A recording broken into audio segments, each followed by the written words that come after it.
while we were at the chambers, there was a false breaking news that the presidential council has been dissolved. That is not correct.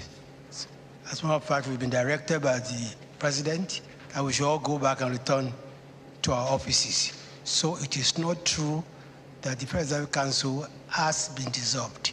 It's still very much alive. I'm sure that we're going to work right to the end of the, up to 29th of May.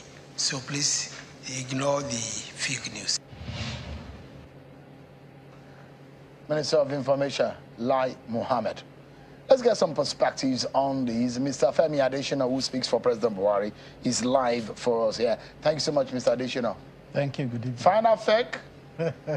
Final days. It was bound to come. Either you like it or not, well, this day will come. Yes, it will come. They say power is transient.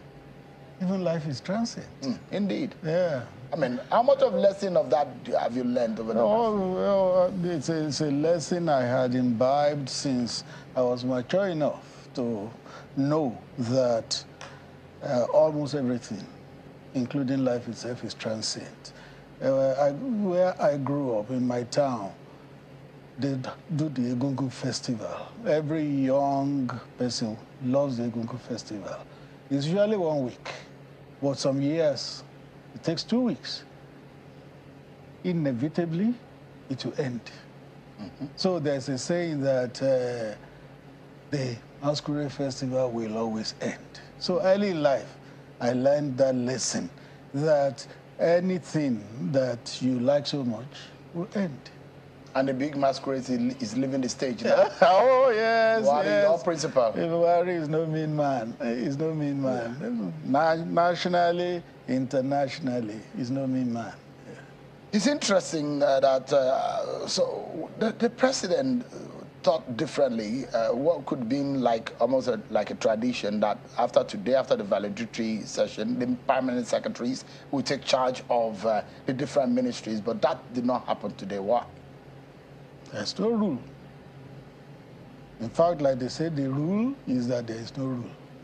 There's no rule that says a president must dissolve the cabinet after the valedictory FEC meeting. It depends on the president. I've always said it, style is typical to each person. That's the style of the president. He wants them to work to the very last day. We know some presidents who will dissolve after the last FEC meeting. That's their own style. So, style is idiosyncratic, as they say. It differs from person to person. The president has said that he will go far away from Abuja. And there are jokes as much that he's probably going as much as going to Chad. Even if Nigerians reject him, the people in Chad will accept him. I mean, was that a joke or something? It was. You know, the president is full of wisecracks.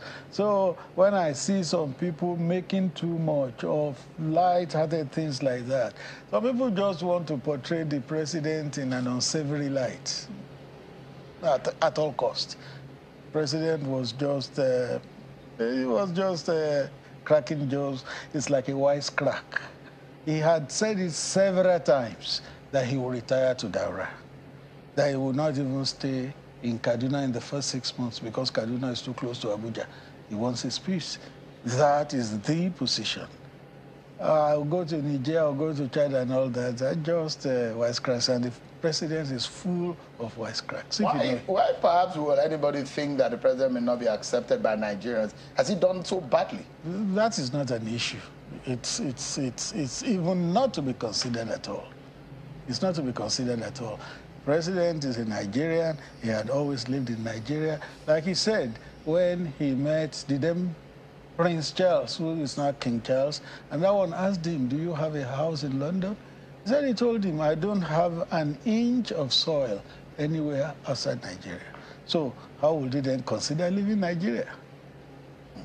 But he has a lot of friends there. Yeah, I mean, he has friends everywhere, including me.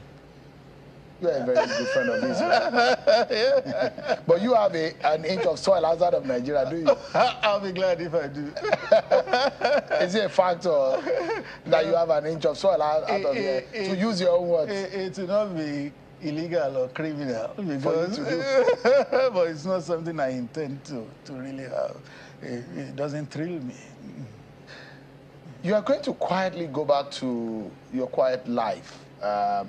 And you perhaps would think that the whalers will be off your backs. You gave those who attacked and those who opposed you, those who have dissenting voice as whalers. Do you regret saying that kind of thing? Not at all. Not at all. In fact, you need to know how that appellation, whaling whalers, came. Olisa Metu was the spokesman of PDP in our early days in government in 2015. I think he made it a deliberate policy. Everything the president said to oppose it, to oppose it. He could issue 3 statements a day, the needful and the unneedful, the nonsensical and the downright ridiculous. So he issued one which I felt was uncalled for. And then I did a tweet and I said, these people have forgotten that they're out of power.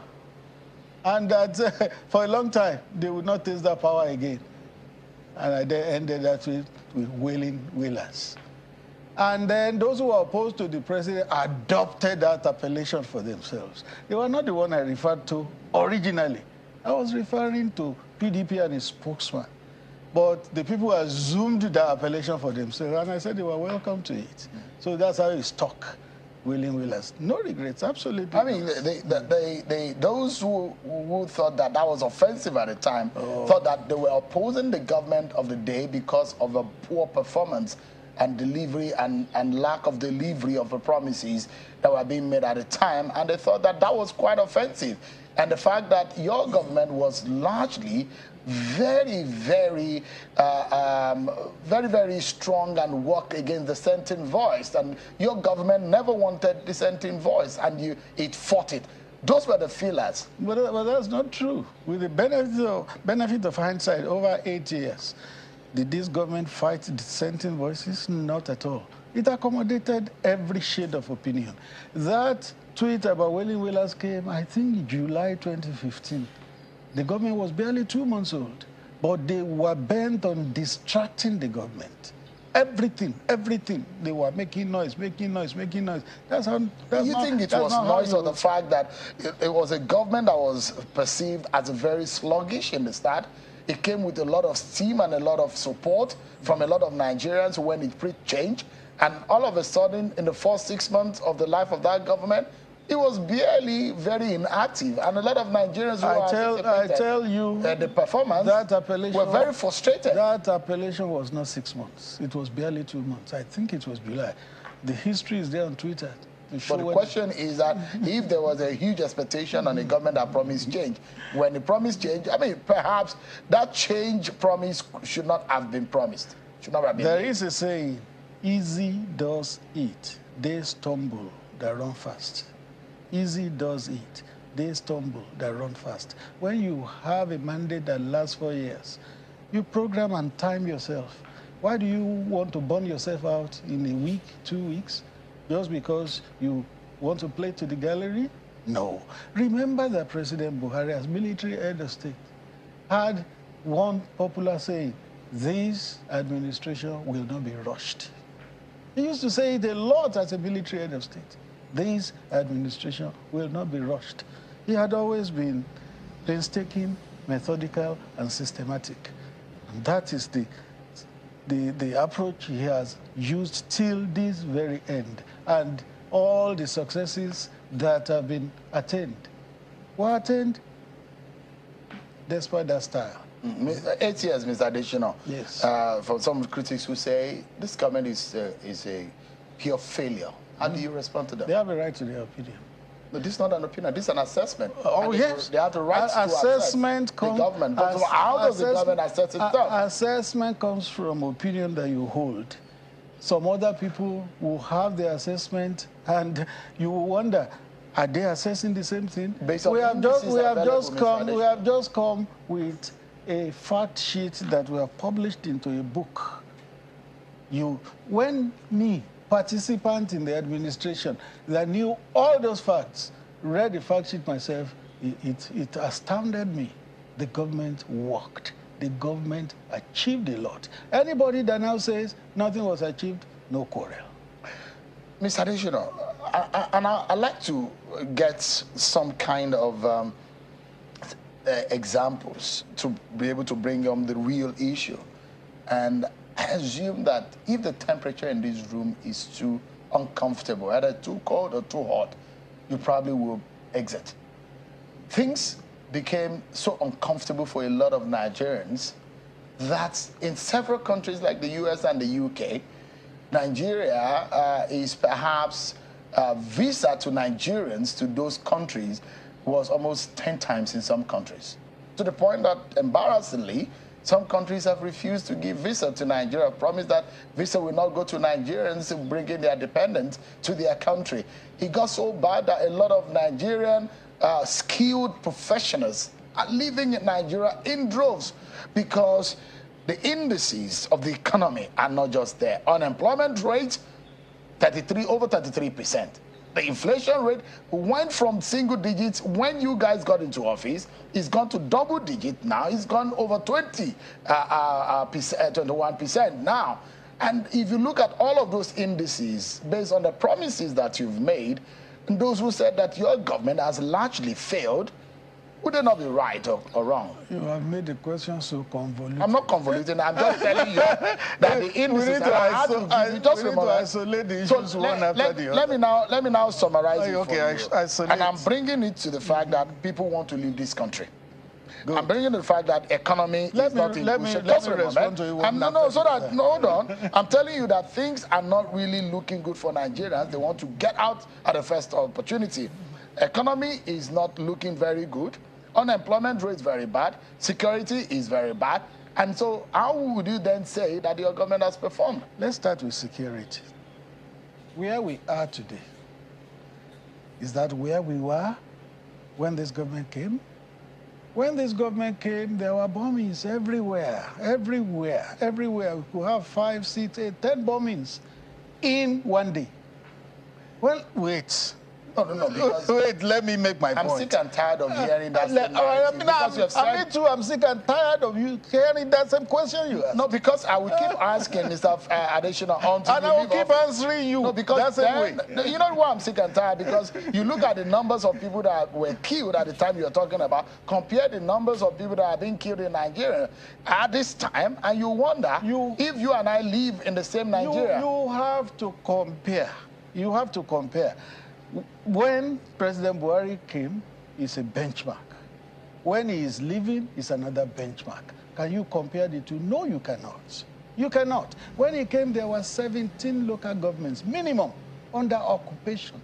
How many are down deaf now? Not a single local government is under full occupation. By the estimation of the federal government? No, by the military. Of the locals there? Last night, the military had the regimental dinner for the president. Chief of Defense Staff said it, that not an inch of Nigerian soil is under occupation. You may have infestation in some places, but occupation as at, like that of 2015, when they had hoisted their flag, when Emas had run away from their palaces and Boko Haram was sitting on their stool, Boko Haram was running the local government, NYC could not hold orientation, roads had been closed. No, that does not happen again. It does not happen. And anybody that wants to be fair, just, will know that there is a world of difference between 2015 and now. We're not saying that the security challenges are all eradicated. No, but they are mitigated to a large extent. As you said, and one of the reasons why I said I'm sick and tired is you see, Mr. Fernandez, just a moment.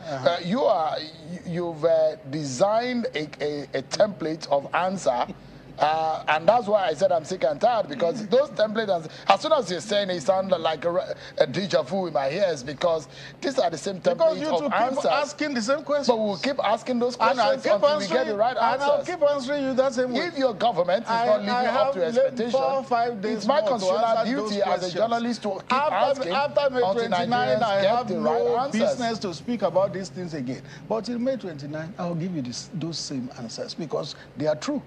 And when something is true, turn it, twist it, it remains the truth.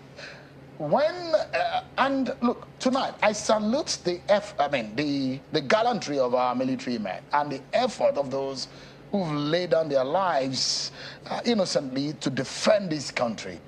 And in no way to undermine, but what the question Nigerians will want to ask, especially if you hear the voices of those who've lost their family, their ones, in some kind of insecurity in the country. Ask people in southern Kaduna today. Ask people in some part of Yobe. Ask people in Plateau State, where there are clashes between locals there. I mean, they will wonder whether Mr. Additional lives in the same Nigeria. You are mixing. These are insecurity, Mr. Additional. You are mixing people things. Are dying. Hey, why did you ask me to come to this studio? Because I wanted to answer. And you are not allowing me to answer. I'm asking you because you are not really answering the question. You are not allowing me to answer. Please go ahead. You have just muddled up things. I'm putting out the security issue that you are raising. Can I respond? Please go ahead. You are muddling up things. I'm not. You are not answering the question. I'm answering and you are I'm not getting the right answers. Go ahead. You are not getting the answers you want to hear. Now, Nigerians want to hear. No, you can't assume that that's what Nigerians want to hear. That's what Shewo Kibaloye wants to hear. Now, let me talk. Oh, yeah, go ahead. You talked about Southern Kaduna. You talked about Jos. These are endemic problems in the country, endemic problem areas. Those are not the same thing as insurgency or banditry. Those problems have been there. Southern Kaduna matter started as far back as 1980. 1980, and it had occurred almost every year. The Jos crisis has started since under Babangida, and it occurs almost every year. Remember that even President Obasanjo declared a state of emergency in Plateau over Yelwash and Dam crisis. These things are endemic. You now cannot begin to cite them as problems of the Buhari administration. That will be disingenuous. Have you landed?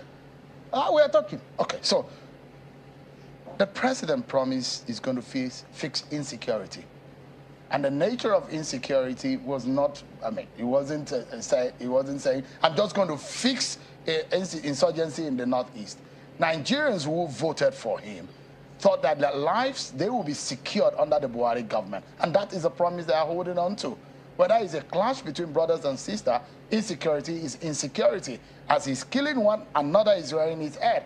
And the Nigerians are looking up to the man who made the promise. And that's the question I'm asking. People are still dying. Now does that take away the fact that he promised to secure Nigeria? That question you have asked me probably over 1,000 times in the past 8 years.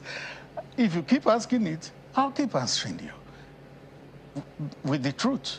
And the truth is that insecurity is something to fight in any country, all countries of the world. No country of the world can sit back with insecurity. And no country of the world will get to a position that it will